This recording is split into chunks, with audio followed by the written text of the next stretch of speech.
மாலை காவ்யா துவைத்த துணிகளுக்கு இஸ்திரி போட்டுக் கொண்டிருந்தாள். பட்பட் என்று அங்கொன்றும் இங்கொன்றுமாய் பட்டாசு சப்தம் கேட்டுக்கொண்டிருந்தது. ஊரே தீபாவளிக்கு தயாராகுது. நான் பெத்தது ஒழுங்கா இருந்தா இங்கேயும் தலை தீபாவளி அது இதுன்னு அமர்க்கலப்பட்டிருக்கும். நல்ல வாழ்க்கையும் மாப்பிள்ளையையும் விட்டுட்டு இன்னும் யாரை பிடிக்க நிக்குதோ? வழியால் அம்மாவின் வார்த்தைகள் வீழ்ந்தாலும் அதன் வீரியம் காவ்யாவை தொடவில்லை. அப்படி என்னதான் பெண்ணுக்கும் அம்மாவிற்கும் உருமலாய் வந்தன அப்பாவின் வார்த்தைகள்.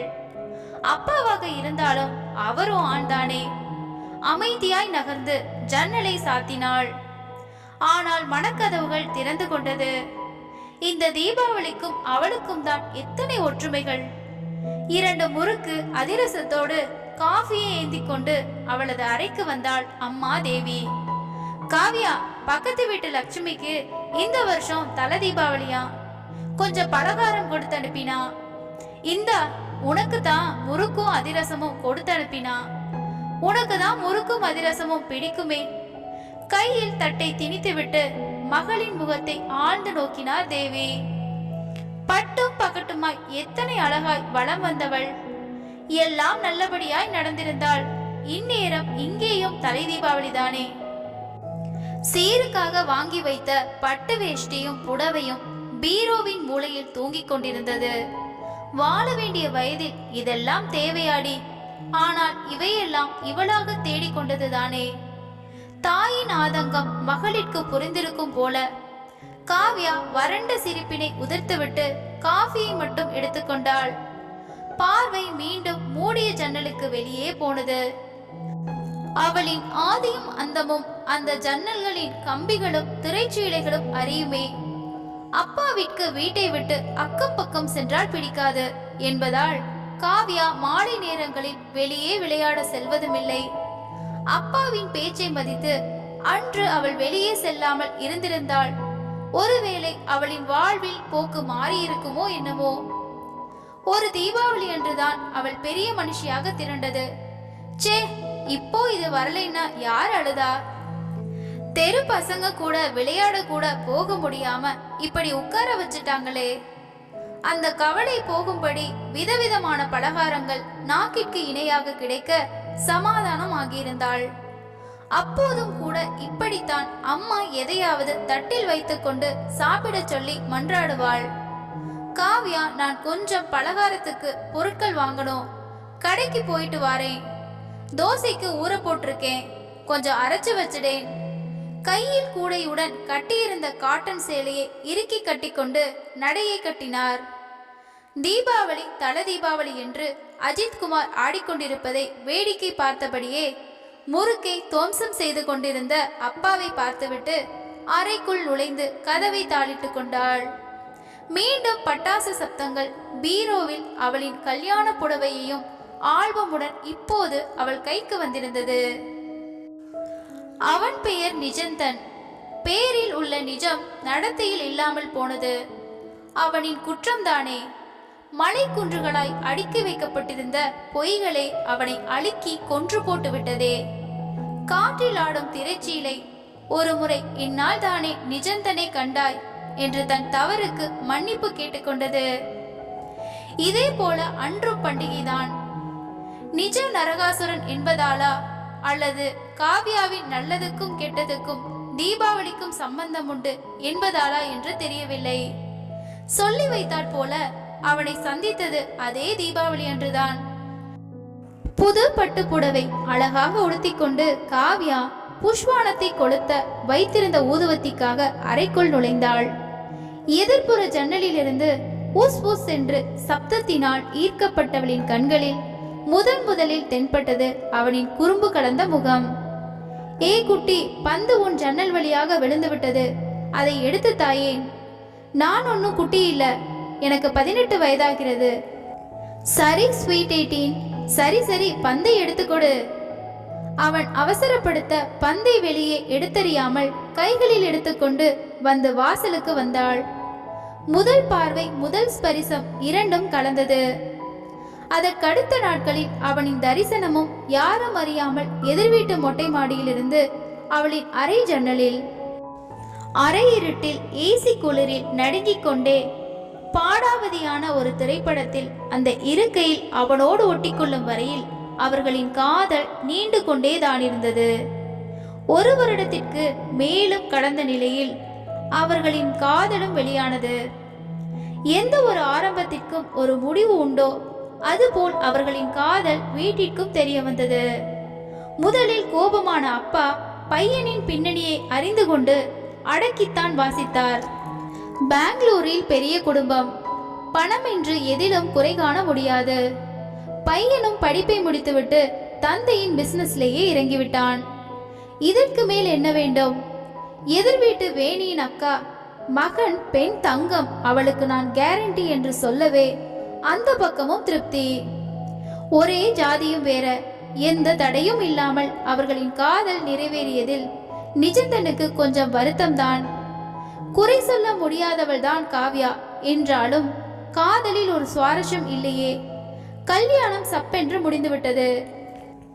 உனக்கு ஒரு அண்ணன் இருந்து அவன் என் தங்கச்சியை எப்படி நீ சைட்டடிப்ப என் சட்டையை பிடித்து கேட்க நானும் அப்படிதான் சைட்டடிப்பேன்னு சொல்ல ஒரு அடிதடி பிளாஸ்திரி கூட இல்லாம இது என்ன அசாத்து வாழ்க்கை என்று முதலிரவில் நிஜந்தன் மனைவியாகி போன காவ்யாவிடம் குறைபட்டு கொண்டான். மறுநாள் காலை அதை இப்போது நினைத்தாலும் அந்த இரவின் தாக்கம் காவ்யாவை நடுங்க செய்தது. இத்தனை மூர்க்கமாக அவன் நடந்து கொள்வான், இருப்பினும் தன் மீது உள்ள அன்பு காதல் என்று தன்னை சமாதானப்படுத்தி கொண்டாள். இரவை வேட்டையாடும் அந்த கண்களின் வக்கிரம் தேடி பிடித்தாலும் கிடைக்கவில்லை. காலை நேரங்களில் கன்னத்தில் நகக்கீரலும் குளிக்கும் போது ஆங்காங்கே நீர்பட்டு எரிந்த இடங்களும் ஏதோ வேட்டையாடப்பட்டு தப்பி வந்த மானின் நிலையை உணர்த்தியது. அதீத அன்புதான் காரணம். தன்னையே சமாதானம் செய்து கொண்டாலும் இரவு நேரம் வயிற்றில் புலியை கரைத்தது. இப்படி ஒருவனால் எல்லாருக்கும் நல்லவனாக நடக்க முடியுமா? பேச்சும் பகட்டும் கரையும் அன்பும் இரவில் மிருகமாய் வேட்டையாடும் இவனா என்று திகைத்து போனாள் காவ்யா. யாரிடமும் சொல்ல முடியவில்லை.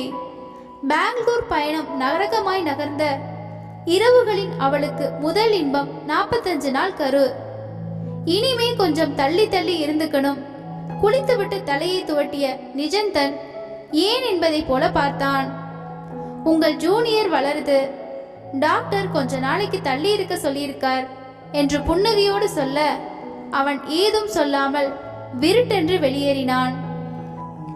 காத்திருந்து காத்திருந்து ஏதும் புரியாமல் கண்ணீர் கரையோடு உறங்கிய தன் மேல் ஏதோ படருவது புரிய கண்களை திறந்தாள். நிஜந்தன் நான் தான் வேண்டாம் என்று அவள் வார்த்தைகள் வெளிவரும் முன்பே துணிப்பந்து ஒன்றை வாயில் அடைத்தது. கைகால்களை அசைக்க முடியவில்லை. 4 பக்கமும் கட்டிலோடு இணைத்து கட்டப்பட்டிருந்தாள்.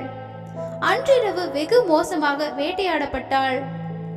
மறுநாள் அவன் அயர்ந்து தூங்கிக் கொண்டிருக்க காவ்யா குளியரலையில் இரத்த கீறல்களோடு 45 நாள் கருவும் தண்ணீரோடு தண்ணீராய். யாரிடம் சொல்லி அழுவது? 4-5 நாட்கள் கழித்து பெட்டியோடு பிறந்த வீட்டிற்கு செல்ல துணிய மறுப்பேதும் சொல்லாமல் கொண்டு வந்து விட்டான். காவ்யாவுக்கு குழந்தைங்கன்னா ரொம்பவும் இஷ்டம். ஆனா பாருங்க அத்தை, மெய்யோ பொய்யோன்னு இருந்துட்டு அதுக்கு நாம என்ன பண்ண முடியும்? கவலைப்படுற, இங்கே விட்டாவது கொஞ்சம் நிம்மதியா இருப்பாளேன்னு தான் கூட்டிட்டு வந்தேன். சொல்லுங்க மாமா, இப்போ என்ன எங்களுக்கு வயசாயிடுச்சா என்ன? நினைச்சா இன்னொன்னு, 2 பேரும் ஆரோக்கியமா இருக்கிறோம், வேறென்ன வேண்டும் என்று யோக்கிய சிரோன்மணியாய் அவன் பேசியதில் நெக்குருகி போனார்கள் தாயும் தந்தையும். சீக்கிரம் வந்துடு, என்னால நீ இல்லாம இருக்க முடியாதுமா. அவனின் அடையாள புன்னகையோடு சென்றதும் அலுப்பு என்று கதவை மூடிக்கொண்டு அழுது தீர்த்தாள் காவ்யா. மறுவாரமே வந்து காவ்யாவை அழைத்து கொண்டான் நிஜந்தன். ஒரு பெட்டி நிறைய மாமாவிற்கும் அத்தைக்கும் பலகாரங்களும் பரிசுகளும் என வாங்கி குவித்திருந்தான். மனைவியிடம் கூட நீ கவலைப்படாதே, நான் நடந்து கொண்டது தவறுதான், இனிமேல் உன்னை பூ போல தாங்குவேன் என்றான். காவ்யாக்குள்ளும் சந்தோஷம் துளிர்விட்டது. மறுநாள் இரவு திரையில் ஏதோ அருவருப்பாய் படம் ஓட இது புது அணுகுமுறை என்ற நிஜந்தன் புன்னகையோடு சொல்லும் போதே சிறுத்தை தன் புள்ளிகளை மாற்றிக்கொள்வதில்லை என்று உரைத்தது காவ்யாவிற்கு. அம்மாவிடம் சொல்லி பார்த்தாள். அவருக்கு உம்மேல அத்தனை அன்புடி. சில பேர் இப்படிதான் கொஞ்சம். இதையெல்லாம் என்கிட்ட போய் சொல்லிக்கிட்டு மக்கு மக்கு. மகளின் வழிகள் அம்மாவால் வெகு இயல்பாக புறந்தள்ளப்பட்டது. அவர்களை சொல்லி குற்றமில்லை. நிஜந்தனின் நடிப்பு அப்படி அல்லவா? கண்ணாடி துண்டான அவன் மற்றவர்களுக்கு கட்கண்டாய் இனிக்கிறானே. நிஜந்தனின் வக்கிரங்கள் நாளுக்கு நாள் அதிகமாகிக் கொண்டே போனது. மனதாலும் உடலாலும் மிகுந்த சோர்வடைந்த காவ்யா கோவிலுக்கு போய்விட்டு வீட்டிற்குள் நுழைந்த போது பெட்ரூமில் இருந்து ஏதோ சப்தங்கள் கேட்க காவ்யா போட்டது போட்டபடி ஓடி வந்தாள். அங்கே பக்கத்து வீட்டு சிறுமி தன் கணவனின் பிடியில். எங்கிருந்து அத்தனை வளம் வந்ததோ காவ்யாவிற்கு. அவனை தடுக்க இருவருக்கும் நடந்த போராட்டத்தில் மாடிப்படியில் உருண்டான் நிஜந்தன். இரத்த கீறல்களோடு அவனை பார்க்கும்போது 45 நாள் கருவின் தீற்றல்கள் களைந்து போனது நினைவிற்கு வந்தது. மனம் இயல்பாகி போனது போல இருந்தது. இப்போது நினைத்தாலும் சிலிர்த்து போகிறது காவ்யாவிற்கு. மாடியிலிருந்து விழுந்ததில் இடுப்பு பகுதியில் சரியான அடி. அவனின் ஆண்மை தொலைந்து போனது. அவனின் வக்கிரமான எண்ணங்கள் இனிமேல் என்னாகும்? வறண்டு போன தன் வாழ்க்கை எண்ணி கூட கவலை கொள்ளாமல் பைத்தியத்தை போல சத்தமிட்டு சிரித்தாள் காவ்யா. இனி அவனோடு வாழ போவது இல்லை என்று அவள் வெறுத்து வந்தது தந்தைக்கு பெரிய மனஸ்தாபம்தான். 1000 இருந்தாலும் மாப்பிள்ளை சொக்க தங்கம். கட்டிய கணவனுக்கு விபத்து என்றால் இப்படியா பெண் பயந்து ஓடுவாள் என்று நிஜந்தனின் பெற்றோர்களும் தூற்றினார்கள். வெறும் படுக்கை சுகம் மட்டுமில்லை, வாழ்க்கை என்று ஆறுதலாய் பேசிய தாயிடம் தன் உடல் முழுவதிலும் அன்பு மருமகனின் திருவிளையாடல்களை காட்டியதும் மறுத்து பேசாமல் அழைத்து வந்து விட்டார் தேவி. ஒரு வருடம் கழித்து விட்டது. இதோ குடும்பநல கோட்டில் அவர்களுக்கு விலக்கு கொடுத்த பத்திரம். அவனுக்கு தெரியும் காவ்யா உண்மையை சொல்லிவிட்டாள். வாழ்நாள் பூராவும் ஜெயில்தான் என்று. அதனால் அவள் விவாகரத்து கேட்ட போதே, இனி என்னால் காவ்யாவை திருப்திப்படுத்த முடியாது மாமா. அவளை நான் மனதார காதலித்தேன். அவள் நன்றாக இருக்க வேண்டும் என்று பத்திரத்தில் கையெழுத்து இட்டு தந்த மாப்பிள்ளை மனது சொக்கத்தங்கம் என்று இன்னமும் நம்பிக்கொண்டுதான் இருக்கிறார். நடந்ததை சொல்லி புரிய வைக்க வேண்டாம். அப்பனாக இருந்தாலும் அவனும் ஆண்மகன்தான் என்று கண்ணீரோடு மகளின் வழிக்கு மறைந்திடுகிறாள் தாய். காவ்யா வேகமாய் வெளியே வந்தாள். கல்யாண புடவையும் ஆல்பமும் அவள் கையில் இருந்தது. அவற்றை பட்டாசோடு சேர்த்து கொளுத்தினாள். அவள் வாழ்வில் ஒரு மறக்க முடியாத வழியை தன் நெருப்போடு எடுத்துக்கொண்டு போனது இந்த தீபாவளி. இந்த கதை உங்களுக்கு பிடித்திருந்தால் ஒரு லைக் தந்து வீடியோவை ஆதரிக்கவும். இந்த கதையை பற்றிய உங்களது கருத்துக்களை கமெண்ட் செக்ஷனில் பதிவிடவும். நன்றி.